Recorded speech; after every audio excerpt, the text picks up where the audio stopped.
മതയാ എനിക്ക് ചെറിയൊരു സംശയം. എന്താ? ഈ പഞ്ചസാര ഷുഗറാണോ? പിന്നെ പഞ്ചസാര ഭയങ്കര ഷുഗറല്ലേ?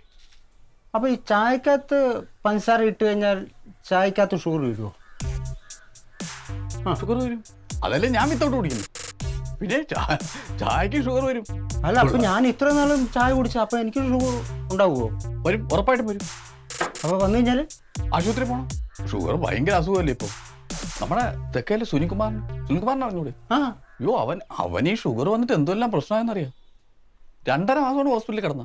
അവൻ്റെ ഭാര്യ ഭക്ഷണം കൊണ്ടുപോകാൻ വേണ്ടിയിട്ട് പെണ്ണ് ലിഫ്റ്റ് കയറുമ്പോൾ എൻ്റെ അടുത്ത് എപ്പോഴും കരച്ചില്ല. ഞാൻ അവിടെ ഇടയ്ക്ക് പോകുമ്പോഴേ കരച്ചിലും പറച്ചിലും. ഈ ഷുഗർ എന്ന് പറഞ്ഞാൽ മാരകമായിട്ടുള്ളൊരു അസുഖം. അല്ല, ഈ വായിക്കകത്തൊക്കെ കുഴപ്പമുണ്ട്. ഇങ്ങനെ നമുക്ക് ചോറ് പോലും കഴിക്കാൻ പറ്റില്ല. ഷുഗർ വന്നു കഴിഞ്ഞാൽ പല പ്രശ്നങ്ങളാണെന്നേ. മനുഷ്യ ശരീരത്തിന് മൊത്തത്തിൽ ബാധിക്കില്ല ഇത്. പഞ്ചസാരയാണ് ഇതിൻ്റെ മെയിൻ പ്രശ്നം. പഞ്ചസാരയാണ് കുഴപ്പം.